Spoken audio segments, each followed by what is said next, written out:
Morning all. Well, we're out off Wharapipi in beautiful Doubtless Bay, and I thought I might do something a little different today. I thought I might tell you a little bit about how we go about trying to catch a snapper, and be the first to say I'm by no means an expert. For me, fishing is it's a constant learning curve. The fish keep teaching you something right when you think you have it sussed. Well, they change the rules. But we do have our fair share of luck off the kayak, and we never use baits, always soft baits. And there's a little bit of a knack to it, which comes with time. So anyway, this is a little bit of an insight into what we do. To me, one of the most important things when you're fishing the soft baits is actually, I don't believe it's so much the colour of the jig head or the colour of the soft bait, but I do think the weight of the jig head is critical for the depth of the water. For example, I mean, there's absolutely no wind blowing today. I'm in 14.5 metres of water, and 14.5 metres to me means, well, it's about a maximum with a 3/8 head, and probably moving over to a 1/2 inch head, depending on the conditions. I mean, it's flat calm right now, and I think because of that, it could be either. I've got a 3/8 head on here at the moment, and I'm just having a little bit of a prospect sound. A little bit of fish sign showing on the sounder. Hasn't been much doing so far. Just throwing back a couple of little ones, and quite a good one beside the kayak earlier on, about sort of 3 kilos, was going to be dinner. Happened to make a wonderful effort of releasing itself right beside the kayak. So anyway, that was dinner gone. So we're still searching because it is so calm out here. I'm just sort of working my way out into some slightly deeper water and just sort of prospecting as I go. I've got the colour I got on at the moment. I've actually got 2 heads rigged up with it. That's coconut ice, I think, the old 5-inch Z-Mans. I love those paddle tails. They've got plenty of action, even just on the drop and everything. So I just think they're a great bait. I don't so much use the jerk shads, except in the 7-inch size, which you don't get a choice. So I thought I had a little bit of a take then, but I've got a feeling that might have just been finding the bottom. So not much going on here.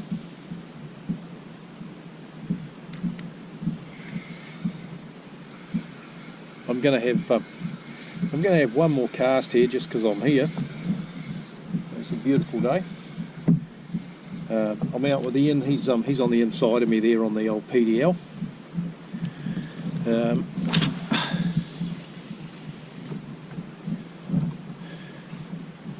Right. I don't use super heavy gear. I mean, this little Stratic 2,500, absolutely beautiful little reel. I don't think I need much more. I mean, it's got more drag than I ever need. I get about 150 metres of 20-pound braid on here, and the great thing is too, with a little light setup like this, oops, got a bit of tip wrap going on there, get rid of that, is after a day of flicking soft baits, you don't end up with a sore wrist, because the whole rig is just so light. I just recently put on one of these handles by Gomex, bigger handle than what was originally on it. Makes a hell of a difference. It's a lovely little handle, ball bearing, beautiful. So that's sort of the only improvement. Oh, I've put carbon drags in it just to improve the overall performance. I don't think much of those felt drags. Wow, it's a pretty good sign coming through on that sounder. But absolutely zip going on. Well, because there is such reasonable sign, I will have another flick out. This is something I love to use, the old secret sauce. I'm pretty sure it does make a difference. A bit of scent on the bait.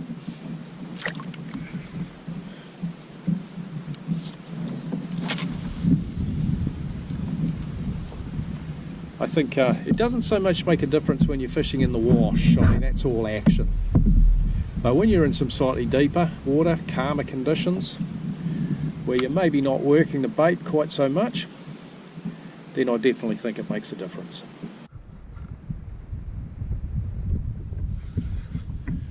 Well, I just moved out into about 17 metres of water, and wow, just got a good hit.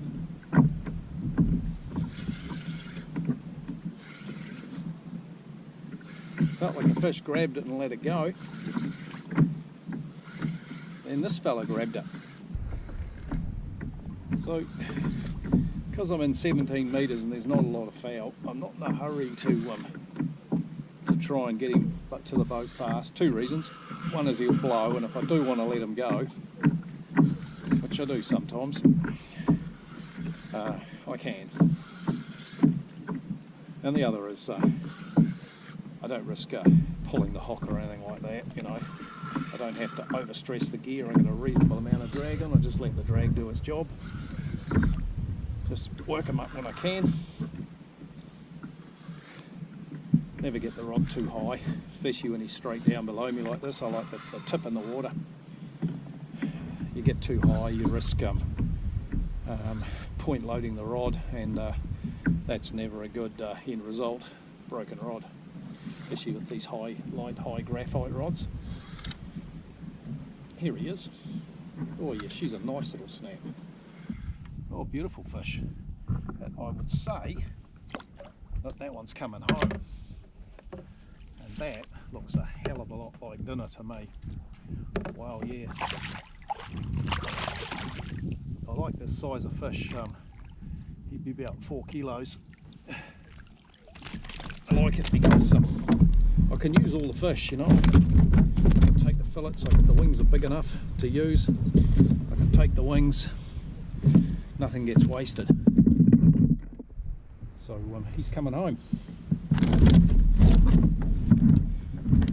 So that was about, yeah, that was, I'm in 16.5 metres of water now, so say 17, and a pile of sign showing on the sounder under me, and that was because it was just so calm. I mean, 17 metres to me, calm water, that's a 5/8 jig head.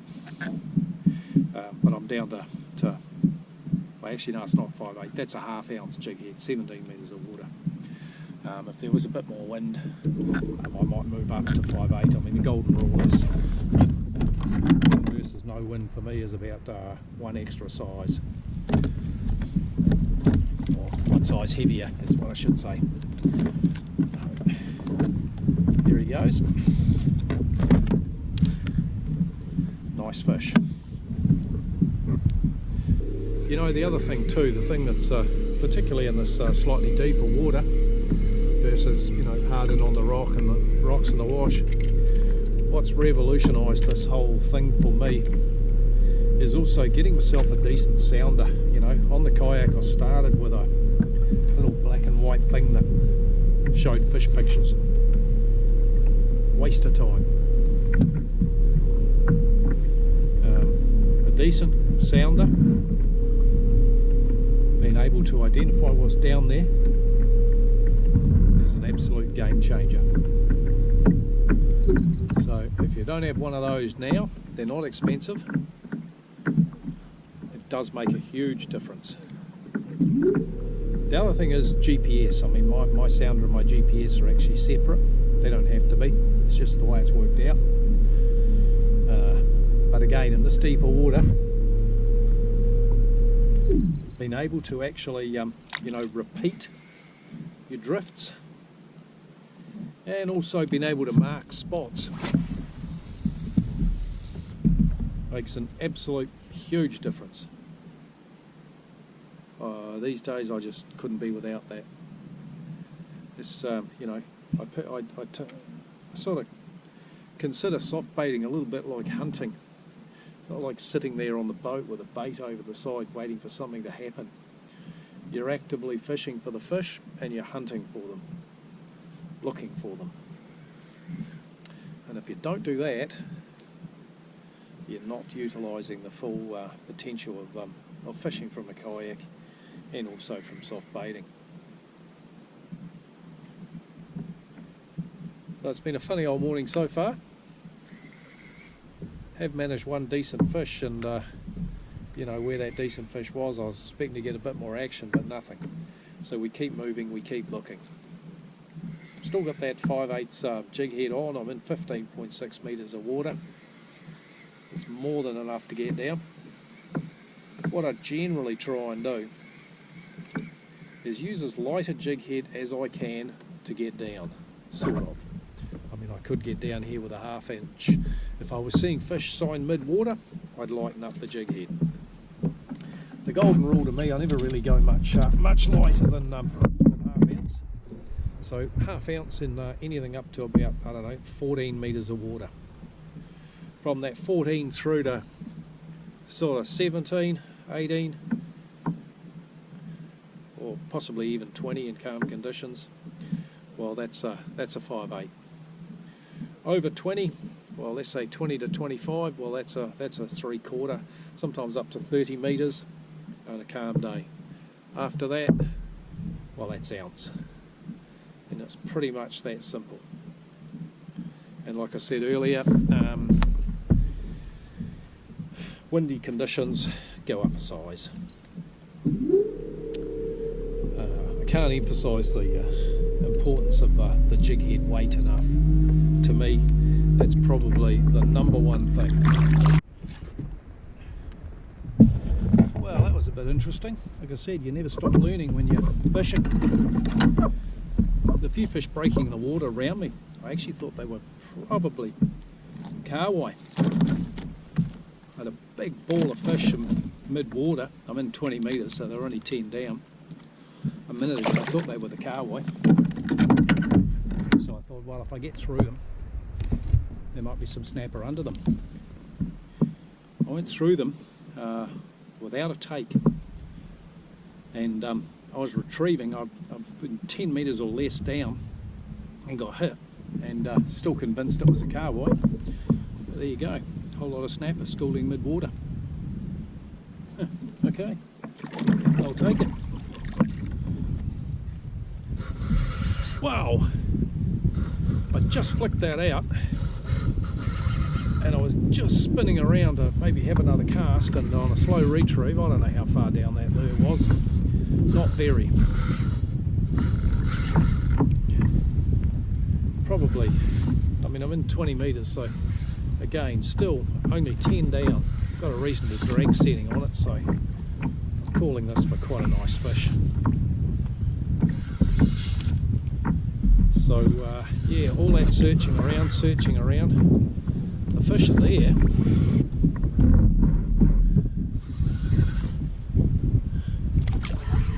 I don't like fishing off, or landing fish off this side of the kayak. I like to be the other side. But anyway, that definitely was not planned. So there we go. Yeah, and it's a nice fish. Hey, I don't know, I got 2 fish in the bin. I am going to keep this. I said today maybe 3 or 4 fish. So this is certainly 3.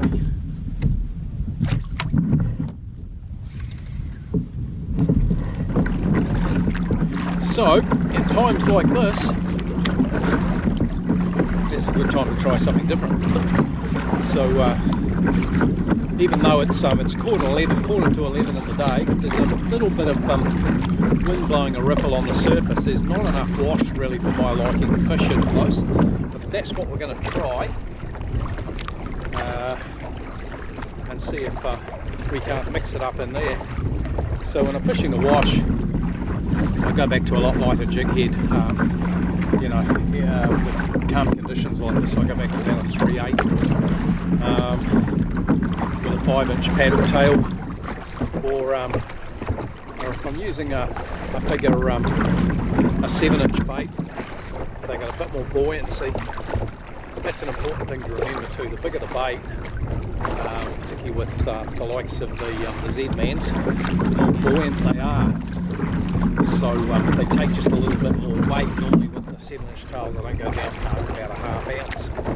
Plus they need a little bit more weight to actually get them to cast, because they're not as aerodynamic or something. So anyway, that's what we're going to do. We're going to go in and have a wee shot in here against the rocks and see if we can't raise something. I find wash fishing, I mean, I love that. I love fishing in against the rocks. You know, I mean, in the early days of doing this, I used to get a lot of snags, and I used to lose a lot of soft baits. So there's two key things I've changed to sort that one out. One is when I'm casting it on the wash, I soon figured out that the bigger snapper will come up to grab the bait. So, you know, when you're hard in on the wash, when the bait hits the water, start working it.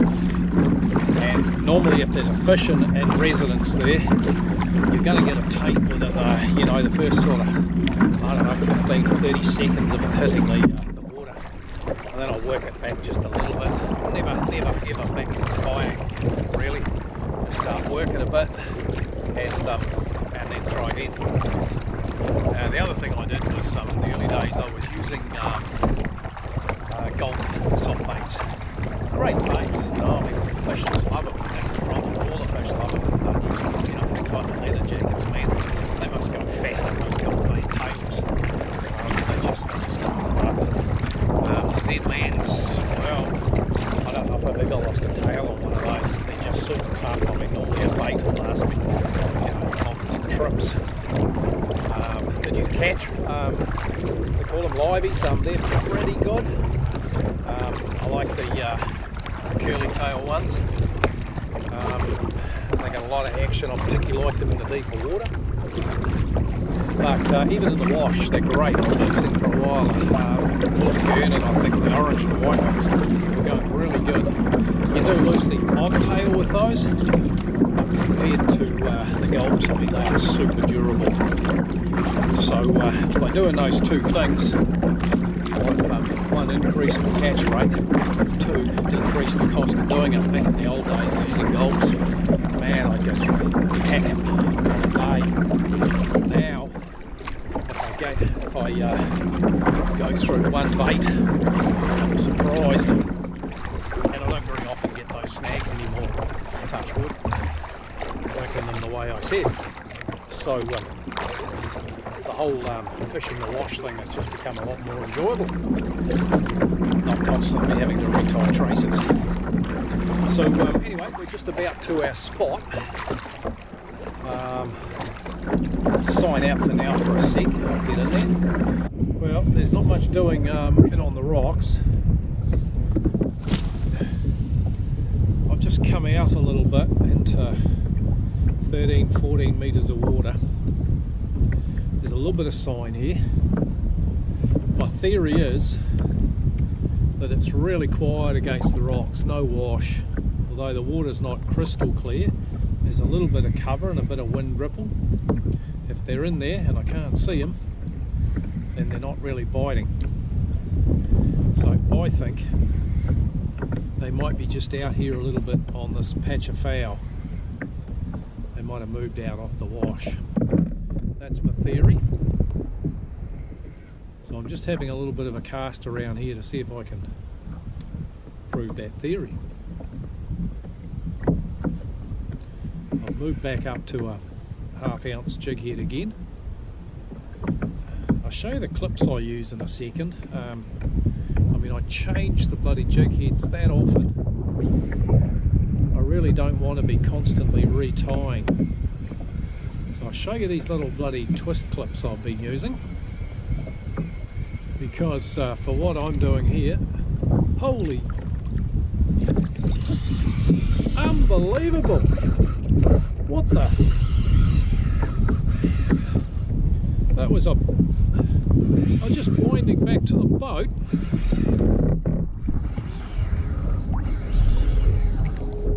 And that was a bloody great big trevally just come screaming in. The boat didn't even frighten him. So I stopped, I just left the jig head sit there for a minute.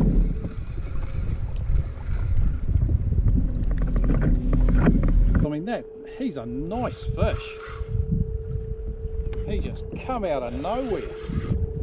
Obviously he wanted my soft bait. I've never seen anything quite like that. Okay, so we're right over the top of him now. I'm just going to back that drag a little bit just in case he tries to get around something. It actually looks like, it's not a, oh my god, unbelievable. I called it for a trev. It's actually not. It is a mean snapper. I only got a glimpse of it, called it a trev. Here's a bloody good snapper. Wow.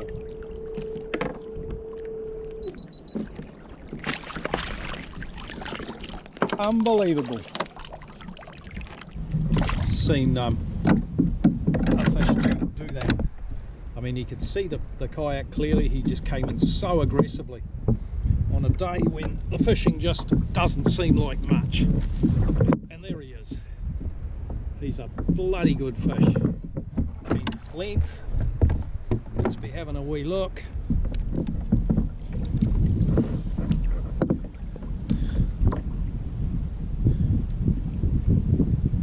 65, 70.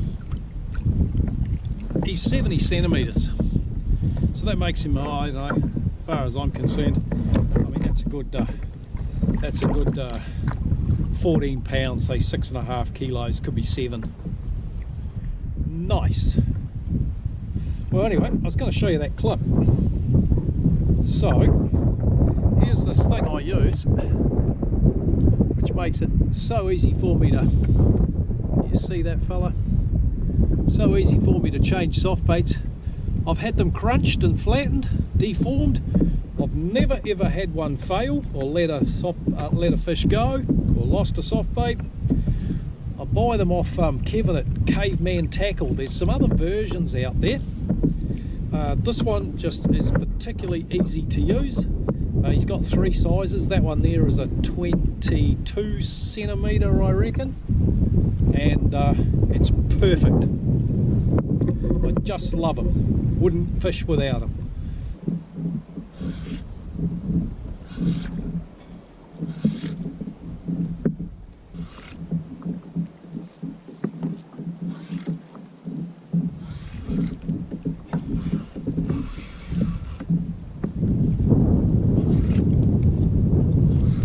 Sorry fellas, it led me over here. No, you're all good, right? That's all right. Yeah.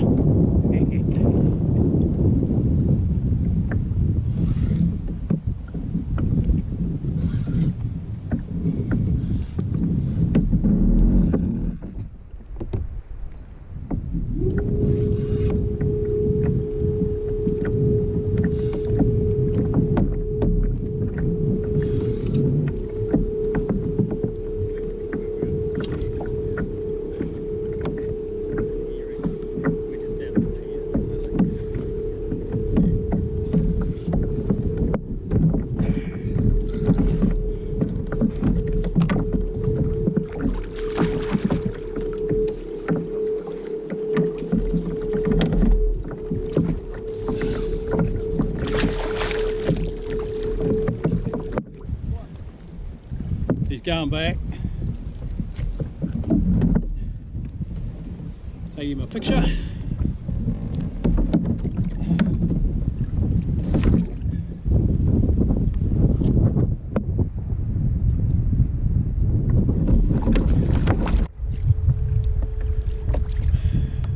Well, it's been quite a tough day out here. But having said that, I got 4 nice fish in the bin, sort of 4 kgs, 5. I let one go at 75 centimetres. Kept another one which is an end bin. He was having a bit of a tough day, so it's in his bin. And let a couple of smaller ones go. So, you know, if that's a tough day, I'm pretty happy. So, like I'm pretty sure I said earlier, I mean, it's just a case of keeping looking till you find them. And just keep trying different things. And that's really what happened today and what worked. I was going to show you, because I've got an interesting sort of looking hook here somewhere. Where did he go? Here we go.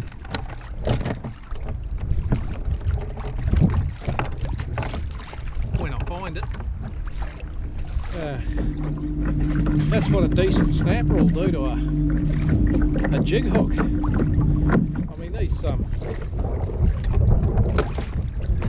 only fishing on you know, sort of 20-pound braid. I call it 20-pound. So there's yeah, so there's not a lot of pressure going into those hooks. So I put it down to just the power of the jaws of those things. And they can crunch stuff. So yeah, that one that was the second fish, decent fish. I mean, he came in, I put him in the net and that hook just fell out of his mouth. So I was probably lucky to get him in a way. Anyway, all good. So we're going to head back into the beach now. I'm just going to have a quick stop on a little bit of a reef on the way in. We're about, I don't know, 2.5 k's from the beach. So we're going to paddle in that direction. Hopefully when I get to the beach I'll have time to show you give you a quick squiz in the bin of the fish we are taking home. It's going to be a nice feed of fish tonight, and anyway for the neighbour as well, so all good. So I'll catch you on the beach. Good snaps. 1, 2, 4.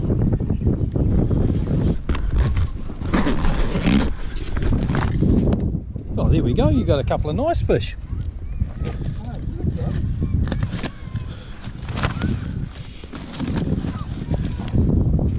Hard work.